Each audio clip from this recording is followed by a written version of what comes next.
Hi, good afternoon, everyone. Welcome to today's LinkedIn Live session on AI in education. Really happy to be the host for this really exciting discussion today. This one that I've been looking forward to for some weeks now. For anybody who doesn't know myself, my name's Matt McDermott. I work for Matter, Multi-Academy Trust Association. And joining me today as well will be a like-minded expert in the space, Tom Kershaw from Iris Education, but I'll get on to introducing Tom soon. Today we'll be exploring the pivotal role really of AI in education and its implications or expected implications for the future.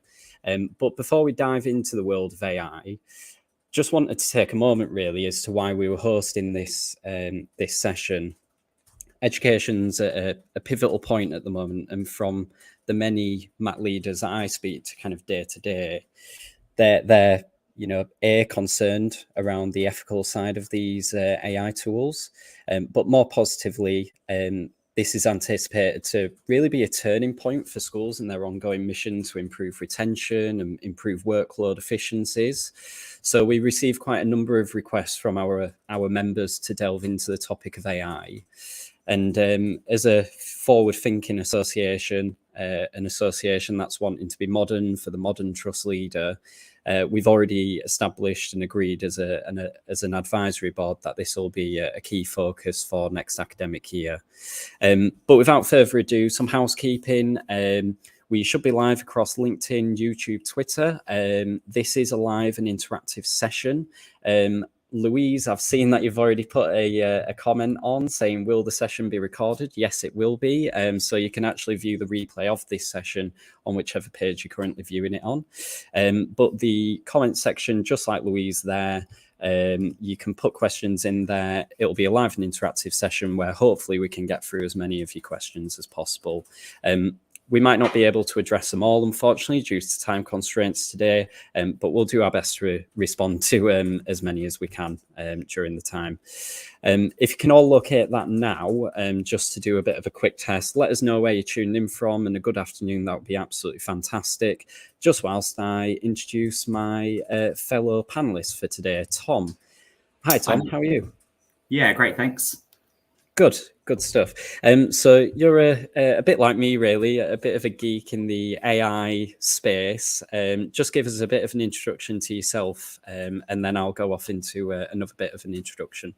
Yeah, no, sure. So I'm a senior education market specialist at Iris Software Group, or Iris Education. And if you don't know us, don't want this to be the focus of the session, obviously, but we make school management software. So, finance, HR, MIS, things like that. But prior to working for Iris, I was a secondary school teacher, chemistry teacher for 11 years. And a sixth form leader, and I loved using software to support education. But I think at the time that I left education a couple of years ago, the most sophisticated tool that I think had just come onto the market, that I remember one of my sixth formers showing me, was a space learning revision app that used the forgetting curve in order to sort of like pitch questions, so that you could get better long-term retention. But I think what we have now, though, is infinitely more exciting in terms of the likes of personalized learning, but also, as you say, Matt, workload aspects, retention problems, and how teachers can harness AI, in their daily roles. Yeah, absolutely. Yeah, thank you, Tom. And I've seen that somebody's also tuning in from university as well, which have their unique set of challenges, and when it comes to AI, certainly that I'm hearing out there. So, but today, really well timed, the Department for Education has put a call out for evidence for experts and professionals in the school space to give opinion and advice on the topic of AI, which does deserve a bit of credit. They seem to be really open to that this is going to be a thing and it is going to be of use to the education space. However, on the other side of the coin, it was quite disheartening. I was watching the education questions just this morning from 2 days ago. Always those questions around workload and retention of teachers, which has been going on for some years now, but no mention of AI whatsoever, which was quite disappointing. But hopefully, our focus moving forward will be to educate those in the space on how to use AI ethically, and how to use it day to day as well to help with some of those challenges that school leaders and teachers may be running into. So, AI is no longer just a buzzword, it seems. So it's really anticipated to be exciting for the next year. And do remember, please, that to continue to share your thoughts and comments in the comments section. But without further ado, Tom, how do you assess where we are right now? What are you kind of hearing day to day in the sector? Yeah, so I think in the sector, it's still really early on. I know certainly the likes of Iris and some of the other players in the software industry are trying to put generative AI into some of their products, and we've got something going live next week actually with regards to content writing. So if you're crafting letters to parents, things like that, and I think that's where, because of the popularity of the likes of ChatGPT, that's what people think at the moment. I think there are some teachers that I've spoken to that are trying to use it in their daily practice. I think that's from the point of view of aspects like I do. I quite often ask Claude, Anthropic's model.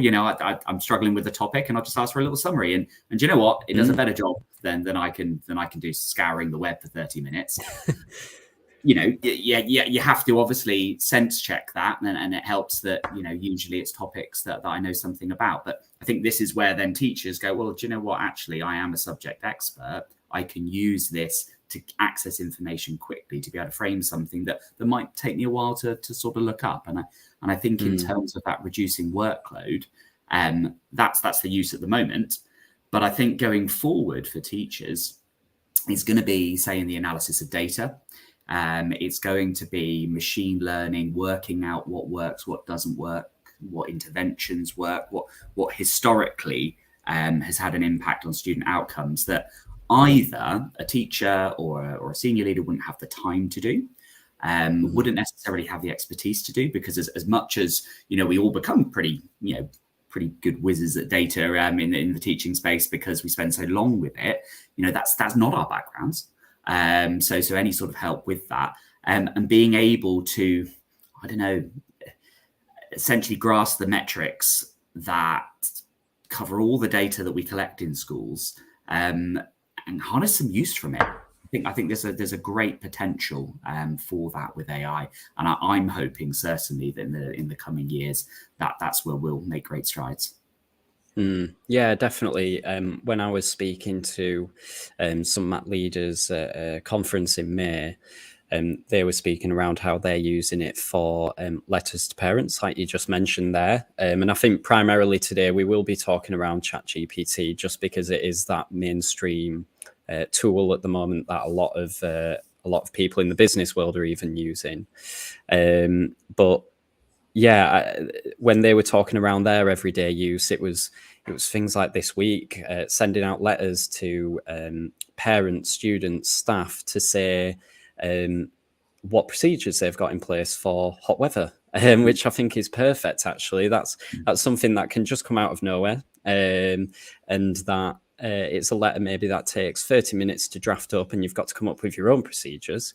Whereas actually these tools can prompt you with some fresh ideas as well. It's not always just inputting your ideas into it and getting it to formalize it. It can give you some really good, interesting ideas. And I know that, I use it in my day-to-day work for those boring admin tasks, maybe that I'm always not keen to do across half an hour or an hour.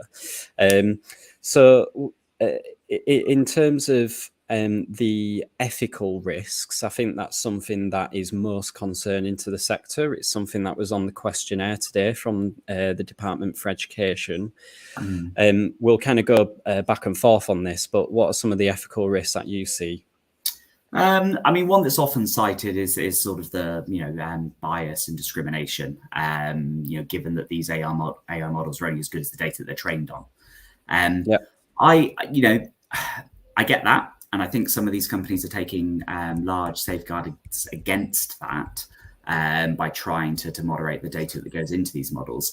I suppose I would say that actually there is bias out there in publicly available information that humans have to sort through anyway. So whether that bias would be any worse with AI is difficult to know. Some talk of a lack of transparency issue. This sort of AI being a black box model, and we can't really necessarily, understand and interpret where stuff comes from. I suppose philosophically, I'd probably throw that back and say, well, we don't really understand how our brains work, and we spit stuff out and are quite happy to accept it. Not so sure there. I think there's things like obviously data privacy, security. I think of note to schools and trusts. It's just about having policies and procedures in place that say, we're not sharing personal data. We're not sharing identifiable stuff, because you lose, if you stick that into one of these models and you lose access to that, it becomes their information that's used for training, and quite rightly it's used for training.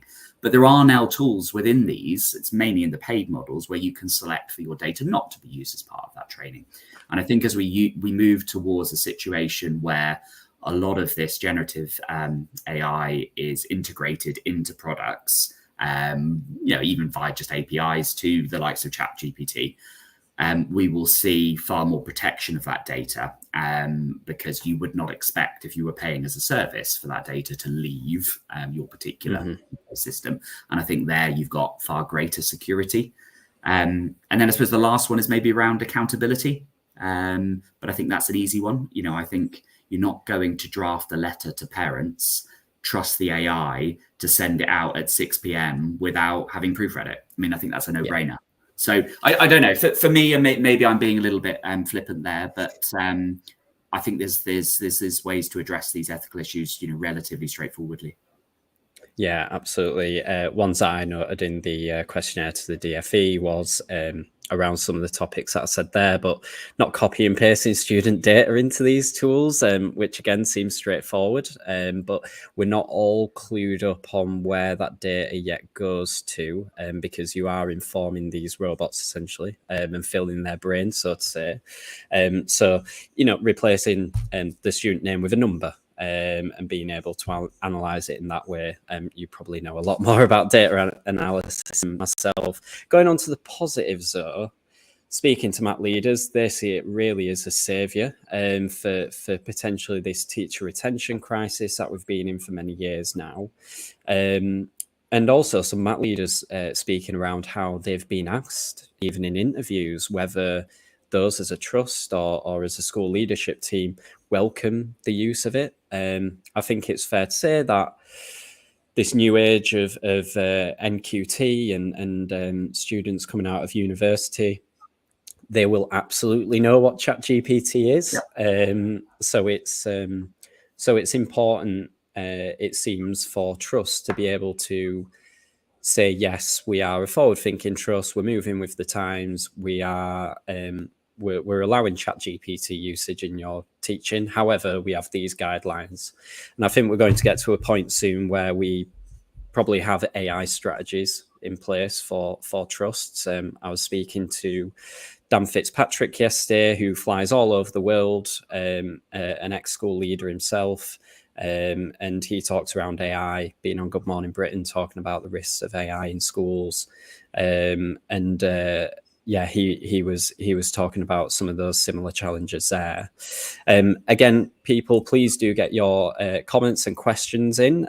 You can put them to Tom or just to ourselves. But in terms of other benefits, Tom, any others that you can think of? I think you've covered the key ones there, but I think from a Matt leader point of view, I think you really hit the nail on the head in terms of being forward thinking, because I think if you were a new teacher coming into this profession, not only would you expect it to be used, you would expect it to be on the curriculum to children as well. Ultimately, we're trying to prepare children for the future, for going out into the wider world. So this has to be something that's readily understood by the teaching community. And I think, I was quite pleased by the DFE sort of getting involved and putting out consultation on this, because it's saying, look, it's here. We now need to get to grips with this. And I think it's really important, as you say, policy-wise, not to lock something down, but to show as a leader that you're supporting that use through providing some sort of guidelines. And I think I look back to when I was in teaching, it was the same sort of when Twitter came in. And it's like, okay, this could be really nice. Oh, but hang on a minute, there are some safeguarding aspects there. How are we going to manage this? And it went through a couple of years of really people just sort of playing around the edges with it. This is going to happen far quicker. This is here. And I think, from a teacher's point of view, you've got things like lesson planning. Now, at the moment, there are AI tools out there that will help you with lesson plans that aren't that great. If you're a very good user of the likes of ChatGPT and you're good at prompt writing, which incidentally is probably a skill that we should be teaching young people, there actually you can save an enormous amount of time in terms of your planning. I think what we will see as well is tools that will come out with regards to marking and feedback, so personalized feedback at scales that teachers simply wouldn't be able to do. So in that regard, then they can spend the time with students on remedial activities, because things have been spotted by these AI tools. I mean, we can go on and on and on. I mean, I know you wanted to keep more to ChatGPT and the likes here, because in terms of personalized learning and adaptive learning and AI tutors, things like that. I mean, I'm quite hopeful that give it sort of 5 years, you might see classrooms full of students essentially all working at their own pace, doing completely different things based on an algorithm that's putting information in front of them derived from prior learning that it knows this has the greatest impact in terms of the next step. I mean, like in terms of democratization of education, that is just fantastic. And we just got to make sure that, like with all technology, it's then open to all. Because obviously something that has this democratizing power has the power to also create a bigger divide if it's not shared equally. And I think, these sorts of tools, like, a user of ChatGPT, you get the most out of that if you've got the highest literacy skills. Those sorts of things are the same problems that schools have always faced. But actually, this does have the potential to exacerbate that, because those who can use the tools really, really well are going to fly, and those who can't are going to get left behind. Yeah, absolutely. And just like London buses, we've got a few questions. So, Jake, great question. Who should be responsible for the decision making on AI being used in schools? I'll just give my opinion first, and then we'll come to Tom quickly if he's got anything more to add.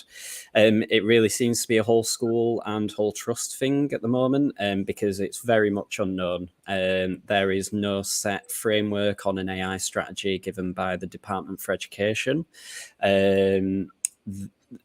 But it will come from the top. I think that's fair to say, that we don't want teachers being caught out for using ChatGPT and it being seen as cheating the job. When I was at a conference 6 months ago compared to last month, I asked everyone in the room to probably put their hand up whether they were using AI. I think that might have actually been your session, Tom. There are a handful of people who put their hand up, whereas last month when I asked, it was pretty much the entire room. Now, actually, that isn't strict data, so to say, that they were definitely all not using it. I think it's more of an acceptance that it's okay now. So yeah, I'd say probably right from the top, Jake, but still a whole trust perspective. Anything to add, Tom? I've got loads of questions. Yeah, exactly. Obviously, brilliant. Yeah, no, I think it's not really a decision necessarily. I think you're right. I think it's there. It's being used. I think what it is from top down. It's guidance over acceptable and unacceptable things to do. What's best practice? Things like, if you're using it, you have to remember that ultimately you have to take ownership for that content. You can't just blame the AI for what it said. So as long as you're taking ownership over that, you are sense checking it. All it's doing, and I can see in one of the next contents, is speeding up that process. And so David's got a point there in terms of being editors of content rather than creators. I completely agree. Ultimately, what we're saying here is this spurts out loads of ideas for us, and then we can come along and pick it apart and refine it. And ultimately, the end product, that's what we're aiming for. It doesn't really matter how you got there. It's a bit like, the end product of anything that you would write, Matt, would be the sum total of all the experiences that you've had in your life, and then what, all the craziness that goes on in your brain, and then this stuff comes out. This is exactly the same. I can't see any difference. Yeah. And again, to, hit it home that we are really focused on this for next year. And I think we will be certainly running workshops on how to prompt ChatGPT to get what you want out of it. And I don't mean that as in getting biased information. I mean, getting it to write to you in a certain way or set things in the right format. But another LinkedIn user here, there are 2 or 3 aspects here. How admin teachers can use and create shortcuts. I assume he means, doing things quicker, such as MailChimp and those kind of tools. But students are already using things like ChatGPT. Also in the world of work, there is AI everywhere. Any comments on that? Tom? Yeah, so I think where the admin teachers creating shortcuts using MailChimp, etc., that's there where the likes of my company, you get involved and sort of help out with that, because you could be very well versed in this sort of stuff, and you might be able to do this sort of thing yourself. It would not be the expectation in the education sector that you would be employing people who would necessarily be able to do that. This is where we can support. And I think definitely that is going to speed up processes, automate processes, find patterns in data, things like that wouldn't have been able to be found before. I think, absolutely that. And that is distinct from the student usage. And I think with the student usage, obviously, we went over some ethical issues earlier. There are issues with, students cheating. But this is where I think it's the reframing, going back to that previous comment about being editors of content.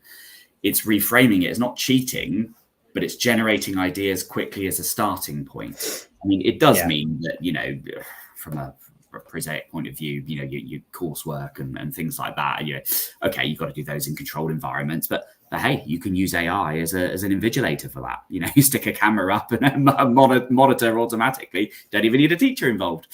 So I think, yes, there are certain concerns there, but I think we have to be realistic and say, okay, so how do we help students to use this in the best way? Because, I mean, my kids have used it. My kids are 10 and 8, and you look at some of the stuff that they put in it. I'm just like, ask it a question. Garbage in, garbage out. So it's not necessarily going to churn out, the works of Shakespeare from any sort of prompt. So, yeah. Yeah, no, really interesting. Another question, technology for all is key, and how does this affect neurodivergent pupils? Now, I am no expert on this area. I don't know whether you are, Tom, or whether we're qualified to really comment, but... Yeah, so I think this is where one of those concerns about those who can access this and run with it, accelerating gaps. Potentially, though, again, it has the ability to be a leveler, because maybe certain problems accessing information in particular ways or learning in certain ways can then be overcome by using AI to learn in different ways. And it's things like, this is not necessarily neurodivergence here, but things like, let's say, I don't know, speech recognition apps for those students who struggle with writing or dyslexia, or actually that can be a real game leveler for them. So I think the great thing about education is there are key principles in mind that most teachers try to aspire to. You then use the tools to support that. So if you've got a school or a trust that believes in equity, inclusion, fair access to education, then you're just asking, well, how do these tools do that? How do they support me in doing that? And it just gives you more weapons in your arsenal.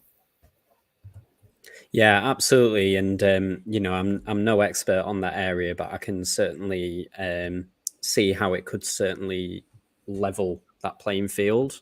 Next comment, brilliant comments and questions here. Really great to see. From a student's perspective, if they are set work, they shouldn't plagiarize from ChatGPT, or use set work which embraces it. Now, and I'm only thinking off the top of my head, and this is live for a reason, because you're actually getting a bit of free thought here, but I don't know whether this was similar to when even the internet came out and you could use the internet to source your information, and there would have been a section of people that said, well, using the internet to research is cheating, you should find it out yourself. And I don't know whether this is kind of the next evolution of that, it's kind of an evolution of an encyclopedia in a way. But when you get onto assessments, not just finding out the answers, I think that's where it's a bit more of a blurred line, isn't it, Tom? Because it's writing for you, the content. So what are your thoughts on that point?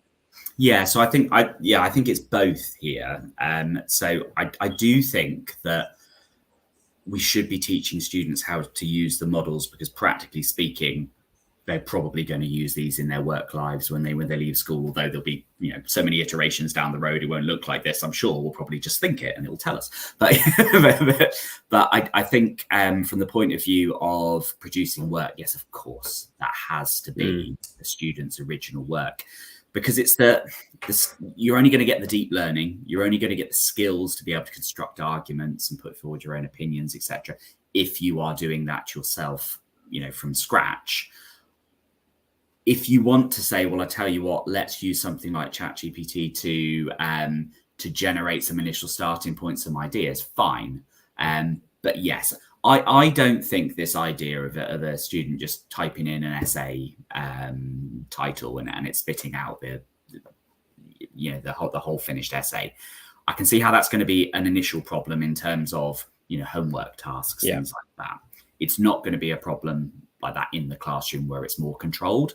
So I think then it's a case of saying, well, what sort of activities should we be doing for homework versus what sort of activities should we be doing in a controlled environment? And it's making sure that those that you're doing at home, maybe those are the ones that do utilize the tools.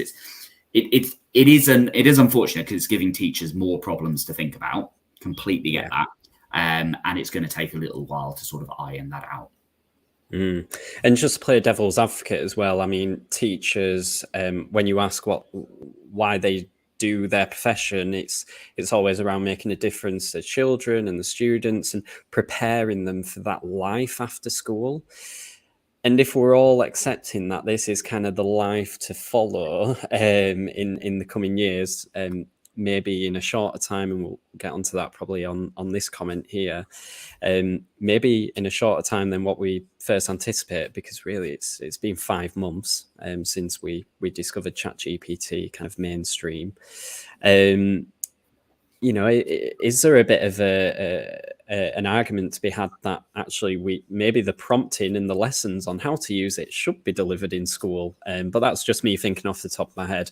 Do you think AI could shorten the education process in number of hours, years? I don't quite know what he means by education process. Don't know how you interpret that, Tom, but you can follow that up, David, if you want. Yeah, so I interpret that, David, in terms of saying if you had a body of knowledge to learn and assimilate, and you wanted to get to a certain level of being able to apply that, can AI help us to shorten that? And I think yes, because I think there, if you have adaptive learning tools which are making almost live assessments on your understanding at any one point, correcting misunderstandings immediately, keeping you entertained, because that is a problem in the classroom as well. I know that one from firsthand. You're going to be more focused and you are going to have a far more efficient learning experience, especially then when you overlay that with sort of, cognitive science in terms of how we learn and how we form memories, and you build that into the models, then absolutely. Does that then mean that you shorten the process, or does it mean that you learn more? Does it mean that actually you come out of school with far deeper knowledge in certain domains? Yeah, I don't know, but I certainly, that's the way that I interpret that question. I think, yes, certainly. Certainly. Interesting. Now we're getting really deep now on the questions. An idea would be for schools to have an AI platform that allowed a student to request an answer from their own prior work and study notes. So a sort of sandbox ChatGPT. They can then improve on their own work and leverage their own notes to produce new work. So I guess kind of using these tools as a bit of a feedback tool, which is something that I'll get on shortly around the DFE call to action today. So if they haven't put the effort in already, the response will be limited. I kind of get the idea around that. But again, if you were to produce something like that, how do you ensure that they're using that and not the other platforms? So again, would your school Wi-Fi have to be locked off to these tools, that kind of thing, and the practical use? So it's something really interesting. The DFE call to action today was that they were specifically asking, what subjects do you see AI having a benefit in? So I'll be transparent about my answer. I said maths, because the answers are usually not subjective. It's usually 2 + 2 = 4. Whereas English, it maybe has slightly more limited use, where you maybe not wanting to use it for the content, but you might want to use it for punctuation, grammar, spelling errors, and putting it into the tool and it being able to feedback as to where you're going wrong and provide you feedback as a student. or as a teacher. What are your thoughts on that? Some subjects off the top of your head? No, absolutely. So I think firstly with the maths, there are already companies out there that are offering AI tutoring solutions, if you like. And maths is the easy one because you can do it step by step. So if, for instance, you're solving some algebra and you have, step 1 and step 2, step 3, if a student can put those steps in, then the algorithm can figure out at what point they're going wrong. And as you say, it's one output and it's right or wrong. So it's a very easy feedback loop. So definitely there, and definitely on factual subjects. But I think you've hit the nail on the head with regards to those where there's more interpretation and more nuance. What you're doing there is you're relieving some of the manual tasks from the teacher so that they can then focus on the higher order thinking. So if, for instance, you were to go through it and you were to check your spelling, punctuation, grammar, and whatever using that, or the fact that if you're writing an essay on a particular topic, that it's included a checklist of main themes, that sort of stuff, then the teacher can sit back and have a read and go, right, okay, so is this really doing X, Y, and Z that maybe the AI is not able to do? So I think it probably has equal application in all subjects, because what it's doing is just relieving some of that time from the teacher then to do other things. So if you're a maths teacher, you're not going to sit at the front of the room, have a coffee and stick your feet up and just say the AI is going to do it.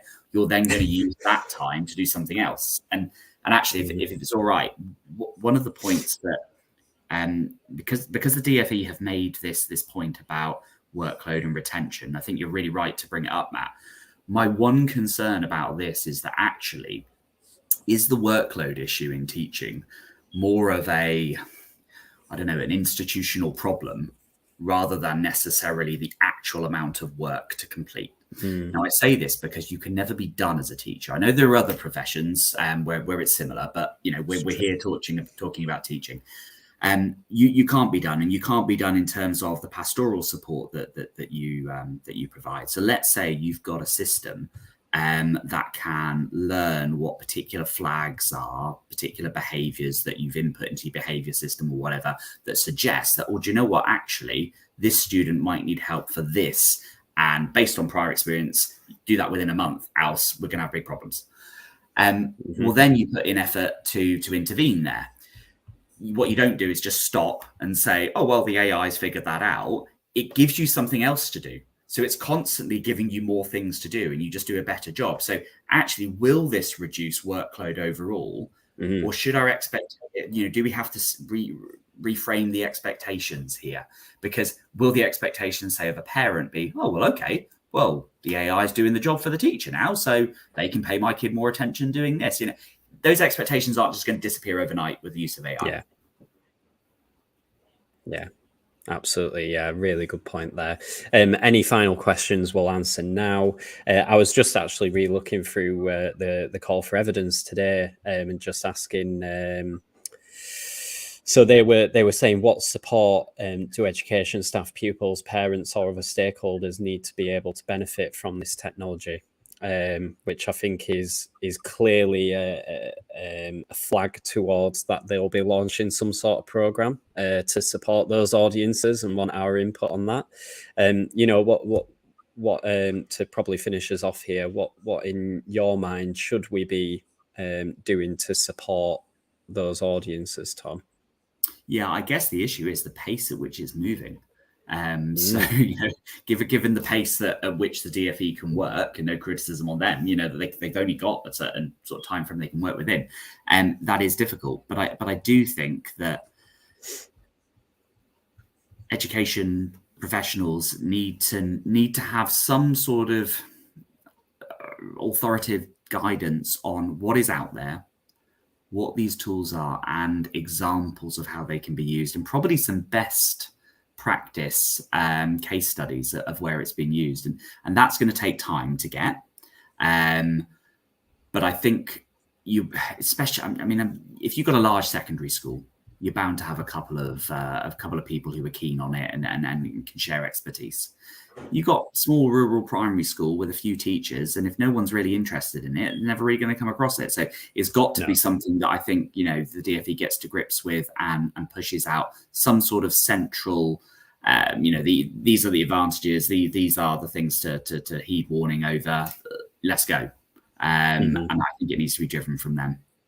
Yeah, I won't come on to David's question that we just displayed shortly there in too much detail, because I think Tom answered a bit around that accountability of achievement and taking accountability for what you pull out of it and not just blaming a robot. But controversial comment, okay? So they know that it's controversial. How are all these teachings going to be trained to be computer literate? Are you diluting the subject specialism? You might just get grads who like programming rather than people who are passionate. So I think you're talking around kind of more teachers coming through the ranks that are keen about AI than the actual students. I wouldn't think so. But no, I think this is going to impact so many different professions that in essence, you're not going to go into teaching specifically to be able to use AI or see the impact of it. I think it's just going to be a tool for most of us to use in our daily lives. So I'm not too sure necessarily about that, but there is going to need to be, some sort of training. Yes. And sorry, with the subject specialism as well. It's all well and good having access to these tools, but again, you put something in, if you can't sense check what's coming out, the subject specialism is never going to disappear. Yeah, absolutely. And hopefully when we run another session like this, actually, we will probably give a bit of a demo. I don't know whether there's many people actually on this webinar right now who don't actually know what the AI is. I'm probably just assuming.